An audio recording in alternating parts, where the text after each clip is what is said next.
Roselyne Combrou, vous étiez responsable de formation spécialisée en alphabétisation et lutte contre l'illettrisme. Aujourd'hui à la retraite, vous êtes bénévole de l'APA depuis 2005. Vous présenterez 2 publications réalisées par le groupe APA de Toulouse sur le thème de l'autoportrait et de images et autobiographie, une ébauche de l'autobiographie à partir de photos, enfin un collage comme déclencheur d'un texte autobiographique. Voilà. Pierre, moi je vais témoigner du travail réalisé avec le groupe de Toulouse. Et donc, nous avons décidé en 2019, pour les anciens, de reprendre leurs autoportraits et de les compléter, pour les nouveaux, de les écrire. Et au moment de ce travail, nous nous sommes dit que travailler seulement sur l'autoportrait, c'était peut-être réducteur par rapport à l'image.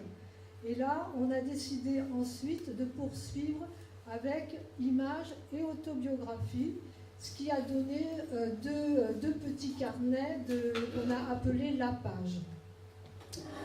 Dans ce premier numéro de La Page, intitulé Autoportrait, donc on a repris nos autoportraits du début, en y incluant aussi l'autoportrait écrit par Jacques Brisson, qui faisait partie de notre groupe, et de Marie-Hélène Roch, qui faisait aussi partie de notre groupe, et qui sont toujours aujourd'hui décédés. Donc pour nous, c'était aussi, ils faisaient partie de notre histoire. Donc, par rapport au travail sur l'autoportrait, on a repris nos autoportraits par écrit, et ensuite, on les a complétés par un travail de collage. Donc, ce que je vais faire, je vais vous lire. Alors, je me suis pris comme exemple, puisque quand même, je suis là.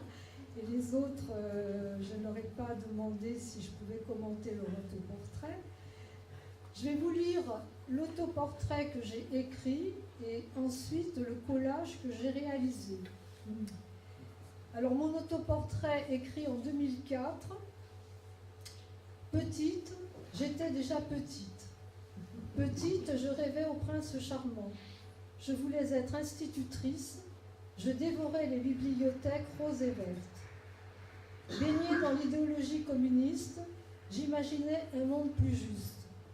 Mes convictions mises à mal par la bourrasque de 68, ma vie a pris un tournant décisif. Quitter Paris pour Toulouse par amour. Vivre l'aventure communautaire. Militer dans le mouvement des femmes. Devenir formatrice auprès d'adultes illettrés, expérimenter le théâtre de l'opprimé, le clown analyse, investir la vie associative et militante, faire toujours faire jusqu'à l'oubli de soi, jusqu'à se perdre. Tout au long, l'écriture comme une urgence pour crier, exulter, transmettre, consigner, se mettre en ordre, vivre. La lecture comme une révélation, une compagne. Sur le chemin, je fais des rencontres formidables. En 2019, je l'ai complétée, un peu plus petite et des rides en plus, un peu moins d'investissement militant, mais beaucoup plus à la part, avec la retraite, un recentrage sur la vie personnelle, toujours beaucoup de lecture, mais moins de mémoire, moins d'écriture, mais des collages, toujours une attention au corps, mais toujours plus d'arthrose, plus de cinéma, de théâtre, mais une audition en baisse. Malgré une actualité souvent déprimante, garder confiance en la jeunesse. Toujours et encore de belles rencontres, cultiver l'amitié indispensable pour accepter la marche inexorable du temps. Voilà, alors donc, je vous montre ce que j'ai fait au niveau du collage. Alors, voilà. Donc, le collage n'est pas du tout une représentation de ce que j'ai écrit, enfin, c'est une inspiration, hein. Mais en fait, dans ce collage, ce que je peux juste dire sans le commenter de façon extrêmement précise, je me suis représentée au centre avec une sculpture de Giacometti, compte tenu de mon embonpoint. Donc voilà, et ensuite, alors dans presque tous mes collages aussi, j'utilise des photos de ma famille. Alors je suis là, petite, à l'école maternelle, et avec déjà à côté un livre tout proche, enfin voilà. Donc le haut du collage, représente un peu l'enfance, on va dire, avec cette figure un peu énigmatique noire. Alors, ce montage avec ma mère là et la tour Eiffel au-dessus, en fait, c'est parce que quand un jour on s'est promené avec ma mère à la tour Eiffel, il se trouve qu'un photographe de rue nous a pris en photo et elle avait juste la tour Eiffel juste au-dessus de la tête comme une coiffure de Catherine. Et donc cette photo m'est revenue en mémoire et j'ai voulu la coller. Et ensuite après, alors à gauche, moi j'ai vécu à Villejuif, donc c'est ma vie d'enfance ici. Après c'est Toulouse. Et après vers le bas, on est vers le militantisme, le mouvement des femmes, l'indépendance, etc. Et cette photo en bas qui est comme un socle, quelque chose qui est constitutif de mon histoire, c'est la maison que nous occupions quand nous vivions en communauté. Voilà comment, de l'écrit, j'en suis venue au collage. Alors, dans ce numéro de la page, on va retrouver aussi des écrits sur des autoportraits d'auteurs connus comme Christian Bobin, Michel Léris, etc. Et ensuite, ce que j'ai eu envie, alors là c'est moi qui l'ai proposé, je ne sais pas si vous aviez eu l'occasion en 2007-2008 à Paris de voir l'exposition d'Hélène Scherbeck. C'est donc une peintre finlandaise qui a beaucoup peint d'autoportraits. Et tout au long de sa vie. Ce premier autoportrait date de 1880 et elle a 18 ans. Ensuite, en 1884, elle se peint de cette manière. En 1912, peut-être vous l'avez vu, il y avait beaucoup d'affiches à Paris de ce portrait. Et enfin, moi, ce qui m'avait beaucoup impressionné, c'est que les autoportraits étaient installés tout autour d'une salle en demi-cercle. Et en fait, ces autoportraits se terminaient par celui-ci, quelques mois, le dernier, en 1945, juste avant sa mort. J'avais trouvé cette exposition très impressionnante, justement, sur la question de l'autoportrait. Ensuite, on retrouve dans ce numéro de la page la présentation d'une exposition qui a eu lieu à Limoges. Donc j'étais à Limoges, invitée par une de mes amies, et elle m'a dit il faut absolument que tu ailles voir l'exposition de poupées qu'a réalisée mon amie Fabienne, qui travaille avec des personnes en situation d'alphabétisation et d'apprentissage de la langue française. Et donc cette formatrice a travaillé avec 13 femmes de toutes origines, françaises et étrangères, et elle leur a proposé comme thème parler de soi et de sa culture. Et pour amorcer ce travail, parce que pour ces publics l'écriture est compliquée, comme vous pouvez penser, elle leur a proposé de créer une poupée avec une photo, serait transposée une photo d'elle ou de quelqu'un de leur famille. Donc après, elle faisait un travail de transfert sur le tissu. Elles ont accepté ce travail, elles ont commencé, elles se sont prises de passion pour la création de ces poupées, et bien qu'au début, s'est posé la question de se montrer, justement. Donc effectivement, difficile pour elles d'accepter d'être regardée à travers ces poupées. En même temps, la formatrice a travaillé avec elles sur l'écriture. Alors, elle a commencé à les faire écrire. Et en fait, au fur et à mesure que le travail avançait, la création des poupées, l'atelier d'écriture, elles ont commencé à écrire de façon plus dense et un peu plus explicative. Et en fait, la poupée a été un déclencheur d'écriture. Et donc, je vais vous présenter en fait le travail de deux personnes. Donc celui-ci, c'est le travail de Claudine, et je vais vous lire une partie du texte qu'elle a écrit. Alors Claudine écrit ça. Je suis née à la campagne, dans l'Indre. Mon père et ma mère, leur métier, c'était domestique. C'étaient de belles personnes, très courageuses. Elles aimaient rire et danser. J'ai hérité de leurs belles racines. Pour ma réalisation, j'ai choisi de présenter ma mère. Elle était une belle et excellente cuisinière, une fée dans le jardin, dans le ménage. Elle a eu 6 enfants, tous l'aimaient. Je l'ai transformée en princesse. On dirait qu'elle voyage, c'est une star.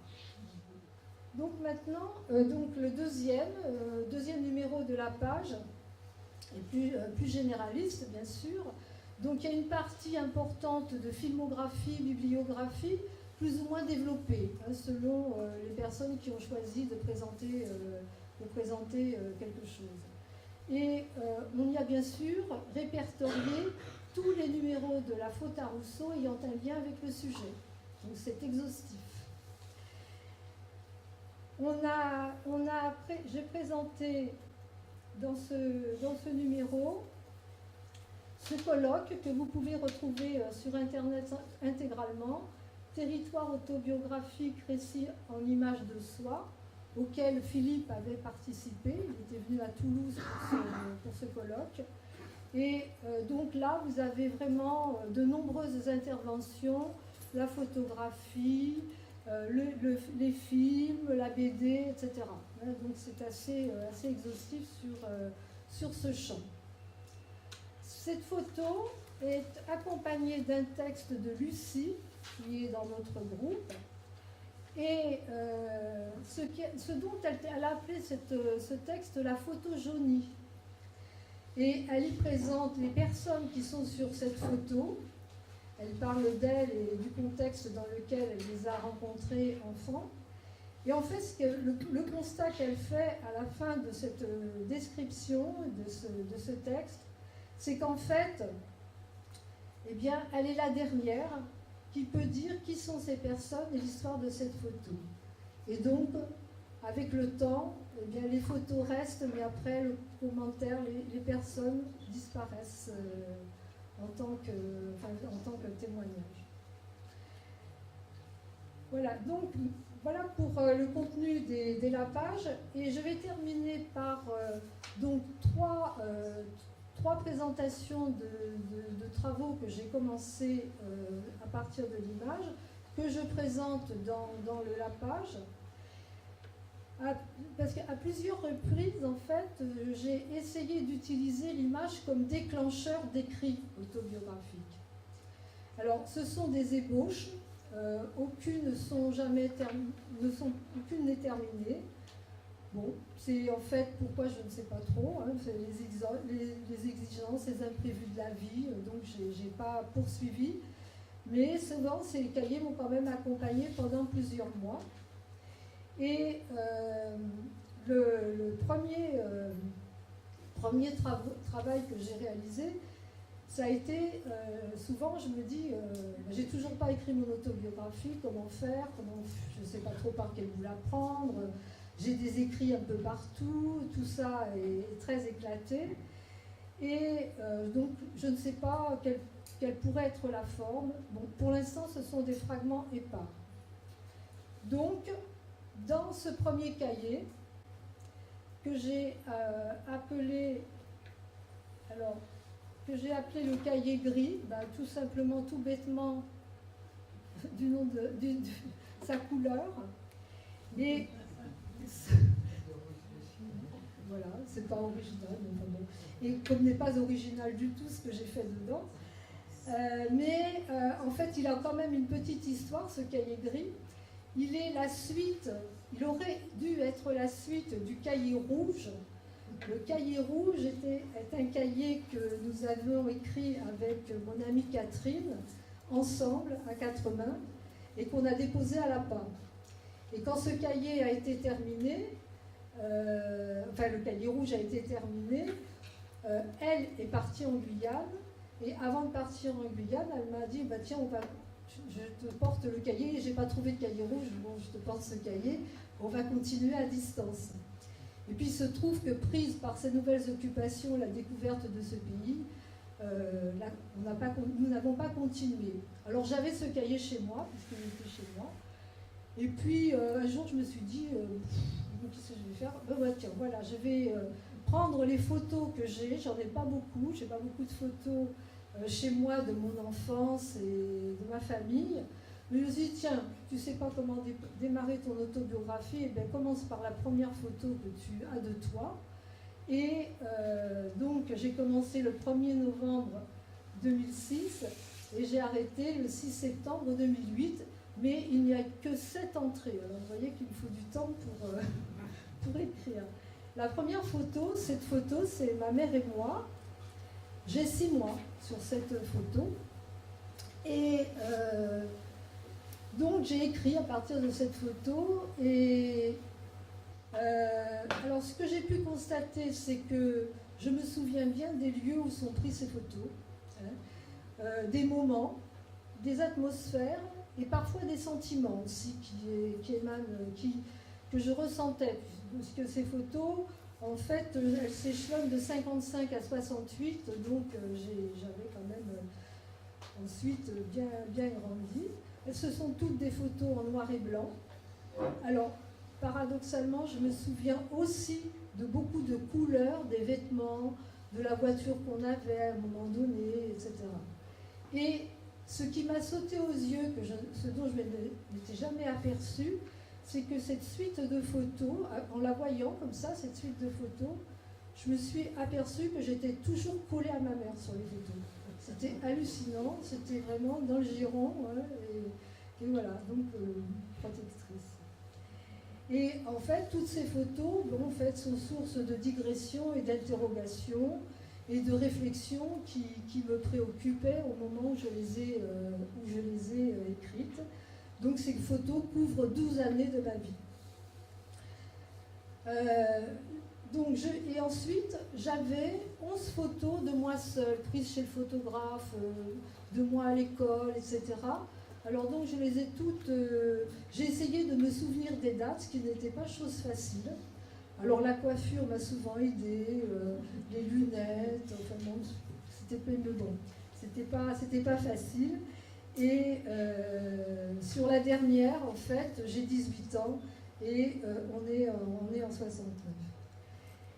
Ce cahier comprend 7 entrées, donc de 2006 à 2008. Voilà pour donc, et ça s'est arrêté là, je n'ai plus jamais repris. Alors, en 2017, je traverse une phase un peu difficile. Et je ne tiens plus un journal régulièrement. Et à l'APA, dans notre groupe APA, on vient de clôturer un travail de 2 ans sur la question de la création. On a édité un cahier APA, Le jeu à l'œuvre. Et il se trouve que la création, pour moi, est un sujet difficile. Et pour la réalisation de ce cahier, on devait chacune se mettre à créer une œuvre et en tenir notre journal de création. Et il se trouve que moi, en fin de compte, j'ai écrit le journal de non-création, parce que j'ai fait plein de tentatives, aucune n'a abouti, et j'ai essayé d'expliquer ce qui se passait, pourquoi ça échouait, enfin voilà, donc, mais c'était comme ça. Et en fait, après cette expérience, donc, je me suis dit, tiens, je vais quand même essayer, parce que donc ça allait vraiment pas bien, j'avais du mal à écrire, etc. Et dans les périodes difficiles, la plupart du temps j'écris, et là je me suis dit, en fait, ce que je vais essayer de faire, je vais essayer de partir plutôt d'une représentation en image, et donc je vais me donner une contrainte, c'est de faire un collage. Donc, j'avais été initiée un peu par le passé pour faire des collages et quelques techniques de collage, donc je me suis dit, tiens, je vais essayer d'expérimenter ça.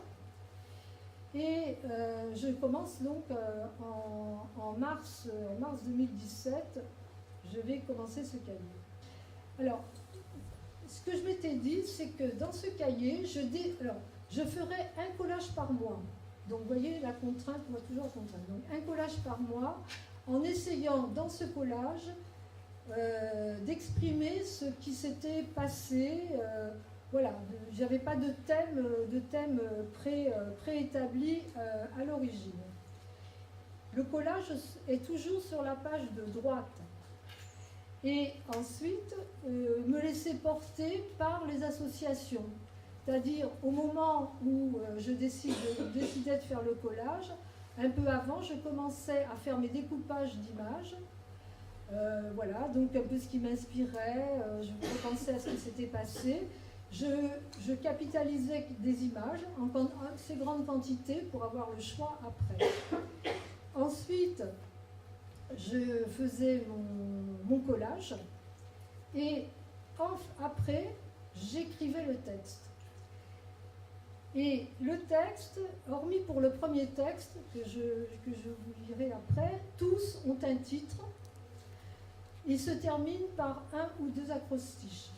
C'était en fait un rythme que je m'étais donné. À l'exception du mois d'août de cette année, là, parce que là, vraiment, c'était la turbulence de la turbulence. Et je me disais, je ne savais pas trop comment faire. Et le mois d'août est un mois souvent assez désert. Les amis sont partis, enfin bon. Et donc, je me suis dit, en fait, je vais essayer de faire un collage par jour. Alors là, j'ai commencé le mois d'août par un collage sur la page de droite, comme d'habitude, bien sûr. Et après, j'ai partagé la double page qui suivait en 30 cases. 30 cases, de 6 sur 6, j'avais fait mes calculs et tout. Et chaque soir, je prenais mes photos, là, enfin mes découpages, ce que j'avais sous la main, et je faisais un collage. Voilà. Et je m'y suis tenue pendant 30 jours. Et en fait, c'était vraiment important pour moi, parce que je ne vais pas vous expliquer pourquoi, mais en fait, j'ai pas d'enfant, mais j'ai une fille de cœur. Elle était très très mal, ça allait très très très très très mal. Et en fait, elle était chez moi et c'était compliqué, très compliqué. Et le soir, c'était le moment où en fait, elle était au lit, elle dormait, et moi, je récupérais du temps pour moi et je m'attelais à mon collage comme une méditation, voilà. Et donc, j'ai fait ça. Et en fait, ça m'a vraiment beaucoup aidé. Je m'en suis rendu compte après. Après, c'est pas, je ne peux pas faire d'analyse plus avancée que ça, mais ça a été très, très important pour moi à ce moment-là. Alors, ce que je vous propose pour terminer, c'est de vous montrer le premier collage. Alors, c'est assez intime, mais j'ai fait le choix de le partager avec vous. Je vais vous montrer le collage et puis je vais vous lire le texte que j'ai écrit après ce collage.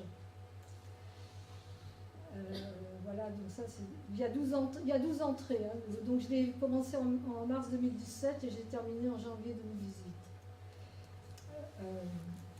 Voilà, donc voilà ce premier collage. Donc ce que vous voyez sur ce collage, c'est une femme qui grimpe, moi bébé, moi petite, là, un peu plus grande, le désert, enfin des moments, voilà. Enfin, pour moi, c'est très symbolique du texte que j'ai écrit et qui, en fin de compte, en fait, est lié à mon géniteur, puisqu'entre-temps, en fait, j'avais fait des recherches et j'avais fini par le retrouver. Je l'avais retrouvé en 2012, donc ça faisait 5 ans que je le connaissais. Et alors j'ai écrit ce texte parce que là c'est pareil, turbulence avec lui, et voilà, le collage portait là-dessus. Depuis 5 ans, je t'ai rencontré, toi le père inconnu désiré. Depuis une dizaine de jours, je t'ai perdu. De petite fille docile, je suis devenue femme exigeante. Une seule marque d'intérêt en 5 ans m'ayant paru peu. La tristesse puis la colère m'ont envahi. Pourquoi suis-je à ce point transparente pour lui? De l'euphorie des retrouvailles, nous voilà dans les affres du temps qui passe. Il passe et ne repassera pas. Ce qui ne se fait pas aujourd'hui ne se refera pas demain.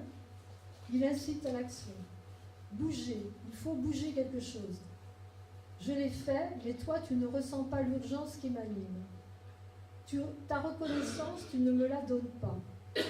Tu acceptes ma présence à condition qu'elle ne bouge rien. Je ne suis pas ta fille, mais une résurgence du passé que tu tenais bien enfoui. Je t'ai bousculé une première fois. Surpris, tu t'es réjoui de mon audace, de ma ténacité. La deuxième fois, devant plus d'exigences, des demandes, tu fuis. Tenace, toujours, je veux que tu saches. Tu ne peux pas t'exonérer de tout. Il faut que tu dises vraiment et que tu cesses cette partie de cache-cache avec moi, avec toi. Aide-moi une dernière fois à recoller les morceaux pour consolider cet édifice précaire qu'il m'a fallu construire depuis ma naissance. À 18 ans, tu n'étais pas prêt. À 85, tu pourrais te risquer. La petite fille s'est construite dans une fragilité, une incertitude ontologique. La femme a gravi progressivement la montagne, franchissant les étapes, supportant la souffrance pour qu'advienne la lumière.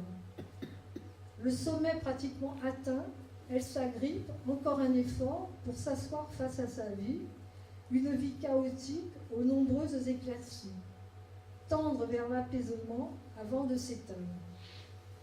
Donc ça c'est bon. Et là, le dernier collage, c'est le dernier. Avec le géniteur, ça s'est calmé. Avec la fille de cœur, ça s'est calmé aussi. Et donc, ce dernier collage en janvier 2018, je l'ai appelé « Avenir ». Bon, c'est un peu plus joyeux. Vous voyez comment je me suis représentée vraiment tranquille. Hein. Alors là, donc il a un titre, celui-là, et il a aussi un acrostiche. Alors je commence par une citation de Charles Juliette que j'aime beaucoup et qui m'a beaucoup aidée aussi dans ma vie. Ces journaux intimes m'ont accompagnée. Vivre, ce n'est pas se décomposer. Vivre, c'est se construire. À venir longtemps sombre, fatiguée avant d'avoir commencé à vivre, à 30 ans, je me pensais dans la deuxième moitié de ma vie. Mal née, la culpabilité comme fardeau. Faire face aux différents défis de la vie, explorer l'inconnu avec confiance, un combat de tous les jours. Le temps a passé. Au fil des années, se dessine le contour d'une vie riche d'expériences diverses, d'engagements, de rencontres. Progressivement, l'avenir a pris sens. L'envie de vivre est venue. Vie radieuse des années 90, la lumière. Vie cassée, début 2000, l'abîme. Vie organisée aujourd'hui, le calme. Assumer une partie de mystère. Agir avec patience, un peu d'intuition et de discernement. Conserver une part d'élégance et beaucoup d'humanité.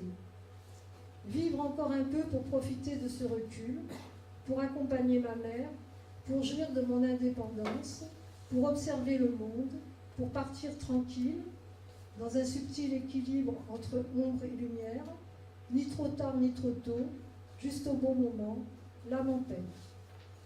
J'ai encore à faire et envie de faire, ma mise en ordre n'est pas encore terminée, faire entendre ma voix avant qu'elle ne s'éteigne, aller jusqu'au bout avec ténacité.